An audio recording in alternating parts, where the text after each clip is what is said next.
Eu não sei como essa série é tão desconhecida. Ela te prende do começo ao fim. Tem só 6 episódios e vai te deixar com um sentimento muito bom depois de assistir ela. Eu amo séries pós-apocalípticas, onde retrata a sobrevivência dos humanos, onde por algum motivo o mundo acabou e eles têm que enfrentar o desafio desse mundo destruído. E é essa a premissa de Só a Terra Permanece, que eu acho que se tivesse um fim do mundo, esse seria o mais perto de como que aconteceria um fim do mundo e como seria o pós disso tudo. E eu vou comentar um pouquinho sobre essa série que eu gostei demais. A gente tem um primeiro episódio, um piloto muito bom, onde ele já te conta tudo o que aconteceu e como vão ser as coisas dali pra frente. A gente vê o personagem Ishi, que é um geólogo, explorando ali algumas pedras quando é picado por uma cobra. E ao ser picado por essa cobra, ele volta para sua casa ainda machucado e ele entra meio que em coma ali. Ele fica mais ou menos 2 semanas doente, não consegue levantar da cama. Às vezes que ele levanta, ele tá muito mal, consegue beber uma água, mas só consegue ficar nisso. Só que quando ele se recupera desse veneno da cobra, ele volta para a cidade e descobre que teve uma nova pandemia no mundo. Eles até citam o Covid, mas essa pandemia é muito diferente. Ele anda pela cidade, encontra corpos pela rua, na igreja, nas casas, e é aí que a gente vê que praticamente todo mundo morreu. E ele vai até a casa dos pais dele, descobre que os pais deles também morreram, e ele fica muito louco, né, de se ficar numa situação como essa. E até que andando pela estrada, tentando encontrar algum sobrevivente,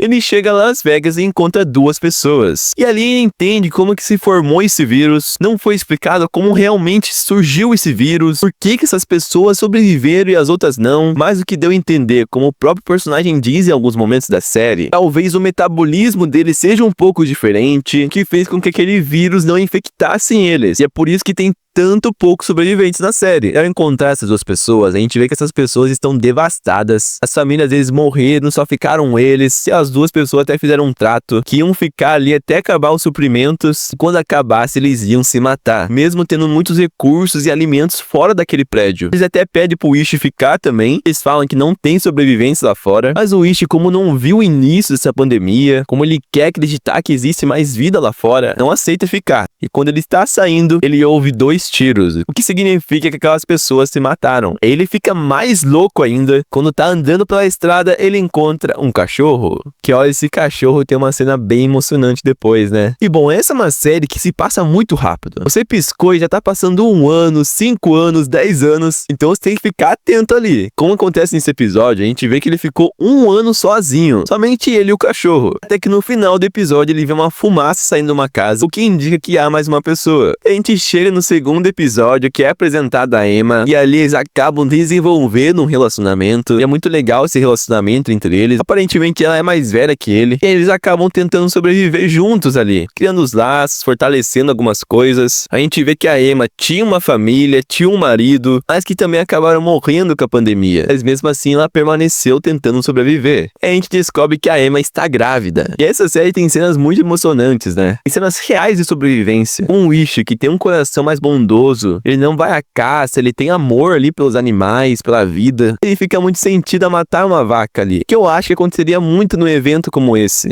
Bom, como eu acho que não tem internet para estudar como fazer as coisas, como fazer um parto, como tirar ali a carne do animal, eles ficam refém dos livros. Então o Ishi estuda muito a biblioteca de como fazer as coisas, o que faz total sentido, né? Essa série é muito pé no chão de como real aconteceriam os eventos. Ela não é uma série que tem zumbis, tem mutantes, não tem robôs. As ameaças aqui são os ferimentos, as doenças, os animais selvagens, os desastres naturais e outros humanos, que deixa tudo mais realista. Aí tem uma cena meio bizarra nesse episódio, que é os ratos ali. Eu acho que foi algo que não precisava, foi muito bizarro assim da minha imaginação, sendo que teve só esse momento dos ratos, não teve mais nenhum outro momento. E aí no episódio acaba com a Emma tendo o bebê, deu tudo certo. Tem certo momento no meio da cidade, ela coloca uma mensagem que há sobreviventes no endereço, e acaba o episódio com uma pessoa vendo esse endereço, ou seja, no próximo episódio vai ter mais um humano. Bom, lembra que eu falei que se você piscar já passa os anos? Aqui no episódio 3 já começa no ano 6, ou seja, 6 anos após a pandemia. Então a gente nem vê o desenrolar de como que foi o primeiro contato ali daquele casal chegando no último episódio. A gente já vê que ele já tá numa comunidade ali, o filho dele já está maior. O Ishi acaba encontrando a Ivy numa floresta. E coitada da Ivy, né, como sofreu, que ela ficou tão traumatizada quando era criança que ela parou de falar. E aí tem aquele caso quando ela é adulta. E aí nesse episódio também que a gente é apresentado ao trisal, que de início eu achei eles estranhos. O Ishi até fica meio desconfiado deles também. E aí eles são aceitos, eles têm uma amizade muito boa. Esse trisal também tem um filho ali. Aí vai passando os eventos e a gente chega no ano 14. Ou seja, a gente começou no ano 6, no final do episódio a gente já tá no ano 14. Ou seja, passaram 8 anos. O Ishi teve mais 2 filhos, a Ivy já cresceu, os outros casais tiveram mais filhos, então a humanidade está evoluindo. A gente vê que se o mundo acabasse, teria que ser dessa forma mesmo. As pessoas tendo filhos, gerando mais vida no mundo, e aí estão convivendo assim. E aí chegou um momento muito triste nessa série, que olha, eu fiquei bem abalado, que é quando o sortudo, o cachorro ali que o Ishi encontrou lá no começo, acabou morrendo. E ele nem morre por doença ou algo do tipo. Tá tendo uma tempestade e acaba caindo uma árvore em cima dele. E foi bem triste essa cena. E aí no final do episódio, a gente vê com uma puma ali, e atacar o Joey, o filho do Ishi. E aí está o Joey e a Ivy ali. Aí o Ishi pula pra cima do Joe, a Puma vai pra cima dele. Caramba, o Ishi ficou muito machucado ali. E aí a Ivy, que não falava desde criança por causa daquele trauma, começou a gritar por ajuda, que foi bem emocionante também. Não foi mostrado, mas eu acho que por causa de estar gritando por ajuda, acabou chegando alguém ali, espantando a Puma, e a gente chega no 4º episódio, ele sendo cuidado ali, ele acaba ficando bem. Já se passam mais 3 anos, chegamos no ano 17 anos depois desse vírus. A gente vê que a Heather, que é o primeiro filho que eles tiveram ali, tá namorando junto com o Rafe, que é o filho daquele trisal que chegou no começo também. Então eles estão crescendo, eles têm uma vontade de conhecer o mundo lá fora. Faz total sentido também. E aí eles vão se aventurar falando que eles vão voltar, estão só saindo para conhecer o mundo. E aí depois de um certo momento eles veem uma coisa que é bem preocupante. Eles estão ficando sem água, eles vão até uma represa lá, que é onde fornece a água para eles. E eles veem que não tem conserto, ou seja, eles estão sem água mesmo. Mas eles acabam encontrando o Charlie. Estava passando ali pela represa e acabou seguindo eles. Novamente o Ishi fica desconfiado dessas pessoas, ele não confia muito em pessoas novas, e a Emma sempre tentando falar que as pessoas são do bem e que é bom confiar, porque ele tinha feito isso com as outras pessoas também, mas aqui infelizmente o Ishi estava certo. O Charlie não era boa pessoa. O Charlie também acaba apresentando ali que eles encontraram uma máquina para cavar e encontrar água, o que daria para fazer um poço, o que faz total sentido com a sobrevivência das pessoas. Bom, o Ishi desde o começo fica desconfiado do Charlie. Eles até fazem um acordo. O Charlie ia encontrar água pro Ishi e o Ishi ia fornecer gasolina e alguns alimentos ali.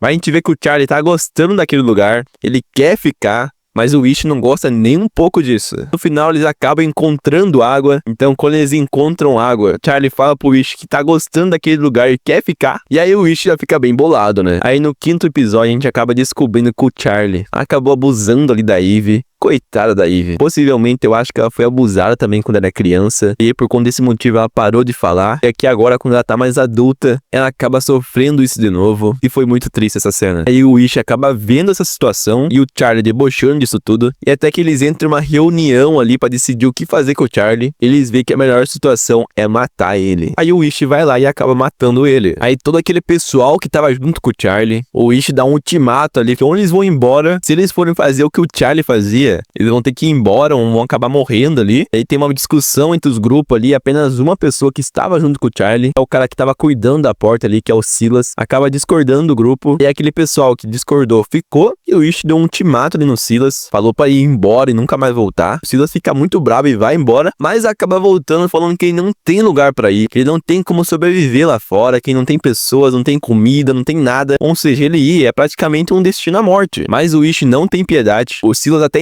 entrega a faca pro Ishi, falando que está se rendendo. O Ishi vai lá e entrega a faca pra ele de novo. E olha, o que ia resultar essa decisão do Ishi, a gente não iria imaginar nunca. Aí se passa mais um tempo ali, e no final do episódio a gente vê que o Joey está doente. Mas não só ele, outras pessoas também. Que significava que aquele vírus estava voltando, mas estava voltando um pouco mais fraco, era como se fosse uma variante. Onde tem a médica ali, que fala que no começo era muito pior. Pessoas pegavam, já morriam, mas aqui nessa variante eles estão conseguindo cuidar. E aí o Ishi fica muito preocupado, né? Ele vai pros hospitais, vai tentar pegar medicamentos, tá, fazer de tudo para salvar os seus filhos. E não é muito cristão. Ele vai até a igreja pedindo por ajuda. E a gente descobre que a Heather voltou, ou seja, depois de todo aquele tempo que ela saiu, ela acabou voltando, mas ela voltou sozinha. Ela disse que o Rafe acabou morrendo. E aí ela conta como que foi essa jornada pelo mundo. Pelo mundo não, né? Pelo país ali. Ela falou que tá tudo vazio, não tem nenhum sobrevivente, mas eles acabaram encontrando umas pichação, alguns números e umas flechas. Eles acabaram seguindo as flechas, pensando que poderia existir sobreviventes, mas eles não encontraram nada. E aí, em um certo momento na floresta, quando eles estavam ali, eles acabam encontrando uma pessoa. Essa pessoa está muito suja, cabelo grande, com barba, e ela fala que quer comida, que ela tá morrendo de fome. E ele ameaça matar o Rafe se não conseguir comida. E aí o Rafe acaba se defendendo ali, e eles esfaqueiam o Rafe. A Heather, com muita raiva, acaba matando também esse homem, mas o Rafe acaba morrendo ali. Foi bem triste, né, pra esse casal. Eles estavam querendo conhecer o mundo, eles já estavam voltando pra casa. Então eles estavam naquela parada ali na floresta, e eles falaram que era a última parada até chegar na comunidade de novo. E aí, infelizmente, depois o Joey não conseguiu resistir àquela doença e acaba falecendo. O Ish e a Emma ficam muito tristes. O Ish fica mais ainda. Querendo ou não, ele tinha ali o Joey como um filho favorito ali. Não um filho favorito, mas um filho que ele tava confiando que iria mudar o mundo. Só que o Joey até construiu um avião ali. Infelizmente, não conseguiu nem testar ele. E aí passam os momentos e o Corey acaba conversando com a Heather, tentando entender como que era aquela pessoa. E aí a Heather fala as características dele, fala que só lembra da tatuagem dele. É aí que o Corey se liga e esse homem era o Silas, aquele homem que o Ish mandou embora. Não só isso, mandou embora e ainda entregou a faca. Mal sabendo ele que esse resultado e essa decisão iria acabar na morte do Rafe. O Corey até fala ali que ele tem esse segredo, só ele sabe que aquele homem era o Silas. Mas a médica até fala ali que se esse segredo foi um segredo que se ficar guardado vai ser uma coisa boa, é melhor não contar. Mas se ao contrário, se esse segredo, se ele contar, for melhorar as coisas, então ele tem que contar. E obviamente que ele não conta e acaba ficando com aquele segredo. Aí passa mais um tempo, o Ish acaba encontrando um caderno do Joey e como construir uma estação de rádio. Eles constroem ali e vão testando pra ver se conseguem se comunicar com outras pessoas. Parece que eles estão faz dias tentando se comunicar e não acabam encontrando ninguém. E aí até que uma conversa ali, a Emma explica pra Heather que se comunicava antigamente com os números. E aí a Heather fala de quando viu os números quando tava com o Rafe. Só tinha aqueles números e flechas. E aí que o Rich toca. Aqueles números eram os números da estação de rádio. E eles tentam se comunicar com as pessoas, ficam mandando recados e acabam encontrando uma resposta. Ou seja, há mais sobreviventes lá fora. E eles ficam meio que desconfiados no começo, né? Porque eles têm medo do que pode acontecer, como aconteceu da última vez com o Charlie. Mas eles têm fé. E essas outras pessoas até falam que estão em 70 pessoas. Ou seja, maior ainda que eles. Eles acabam acreditando nessas pessoas e acham que vão de encontro. Não mostrou esse encontro ali. Trouxe só que eles estão no ano 50 e aparece o Ish velho já, entregando o martelo pro seu filho. E eu acho que o significado de entregar o martelo é só para dizer que ele está passando a liderança para seu filho, para uma próxima geração que vai vir. E já dá para ver que eles estão meio que num condomínio ali, né? Em várias casas com luzes, ou seja, a humanidade está crescendo de novo. E aí acaba o episódio aí, mostrando a humanidade se evoluindo. E olha, foi muito legal acompanhar essa série. A gente vendo a evolução dos personagens, do mundo, da Terra ali, né? E apesar de alguns acontecimentos ser meio rápido, eu achei legal o formato de passar os anos rápido, mostrando que não tem sobrevivência mesmo, que todo mundo morreu, não vai ter cientistas chegando com a cura, não vai ter militares andando pelo mundo. Não, aqui o mundo realmente acabou e o que sobraram eles estão sobrevivendo mesmo. É uma série que fala de amor, de família, amizades. Tem um tema bem importante também, né, de como tá a atualidade no mundo, de como as pessoas se importam com problemas alheios. Então é uma série muito descontraída pra você assistir muito à vontade. Eu entendo por que essa série não fez mais sucesso, não teve mais gente comentando. Eu encontrei ela por surpresa e gostei demais. Eu quero saber de vocês, o que vocês acharam dessa série? Se gostaram, se não gostaram, me conta aqui nos comentários que eu vou ler todos.